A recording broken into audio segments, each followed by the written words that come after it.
அன்பானவர்களே, இந்த உலகில ஒருத்தன் பணக்காரனா இருக்கிறவன் பிள்ளையா பிறந்து வாழ்நாள் முழுவதும் பணக்காரனாகவே வாழறான். ஒருத்தன் ஏழைக்கு மகனா பிறந்து ஏழையாகவே வாழறான். ஒருத்தன் நல்ல அறிவாளிக்கு உயர்ந்த படிப்பு படித்தவனுக்கு பிள்ளையா பிறக்கிறான். அவனும் அறிவாளியா பிள்ளையா வாழறான். அறிவாளிக்கு பிறந்த பிள்ளையும் மக்கா வாழறான். படிப்பறிவே இல்லாத ஒரு தந்தைக்கு பிறக்கின்ற மகன் உயர்ந்த படிப்பை படிக்கிறான். ஒருத்தன் நல்ல ஆரோக்கியமா பிறக்கிறான்.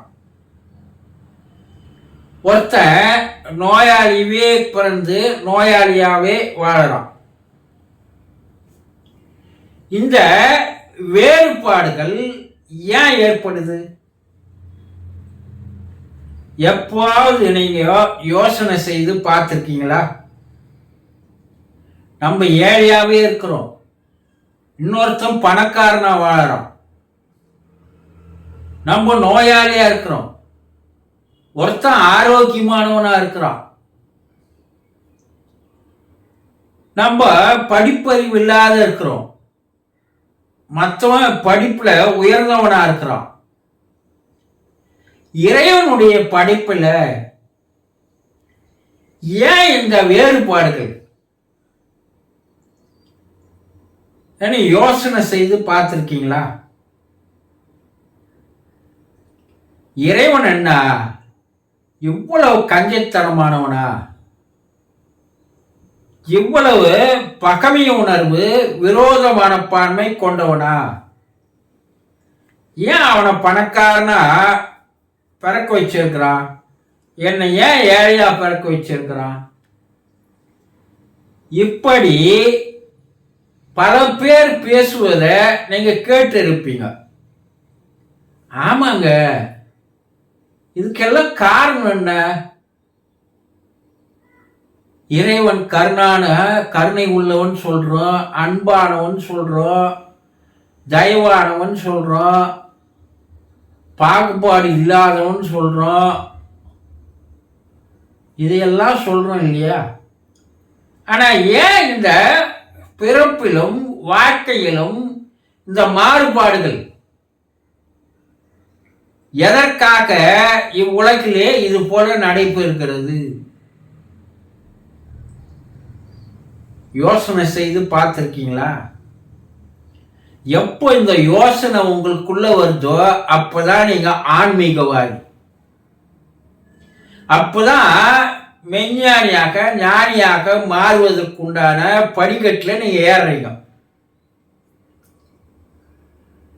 இதெல்லாம் இறைவனுடைய லீலைகள் அல்ல. இறைவனுக்கு என்ன உங்க பேர்ல வஞ்சமா இல்ல பகை உணர்வா? கிடையாது. எல்லா ஜீவராசிகளையும் படைக்கின்ற இறைவன் மனிதர்களை மட்டும் இந்த மாறுபாடுகளை ஏன் படைக்கிறான்? அப்போ ஏதோ ஒரு காரணம் இருக்கணும் இல்லையா? அந்த காரணம் என்ன? யோசனை செய்து பார்த்தால்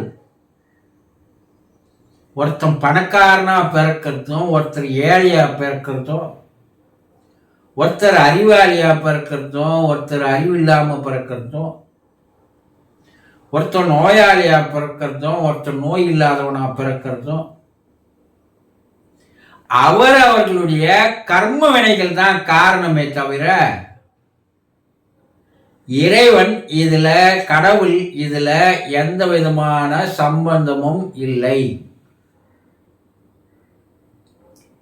நீ போன பிறப்புல எந்த அளவுக்கு கர்மாவை சேர்த்து கொண்டிருக்கிறாயோ அந்த கர்மாவின் அடிப்படையில் தான் இன்றைய பிறப்பு, இன்றைய வாழ்க்கை உனக்கு இருக்கிறது.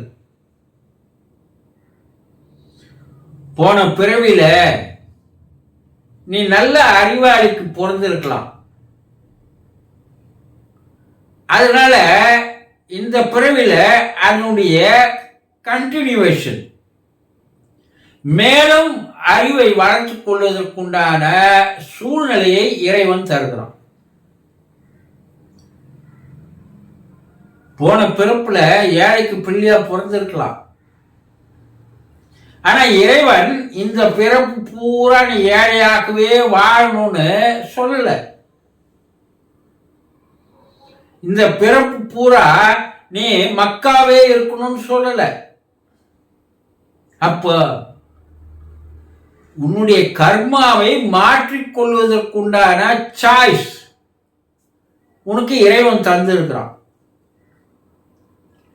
இந்த பிறவில நான் ஏழையா பிறந்துட்டேன், ஏழைக்கு மகனா பிறந்துட்டேன் அப்படின்னா இந்த பிறவி உனக்கு தரப்பட்டிருப்பது நீ பணக்காரனாக ஆகுவதற்குண்டான ஒரு சூழ்நிலையை தான் இறைவன் தந்திருக்கிறான். இதையெல்லாம் கொஞ்ச நேரம் உட்கார்ந்து சிந்தித்து பார்த்தால் உங்களுக்கு ஒரு தெளிவு, ஒரு விழிப்புணர்வு பிறக்கும். ஆனா இந்த சிந்திப்பதும் இல்லை, விழிப்புணர்வும் இல்லை. ஆகவே இப்படிதான் என் தலைவிதி, இதுதான் என் தலையெழுத்து நினைச்சு வாழ்ந்து கொண்டிருப்பது வாழ்க்கை அல்ல.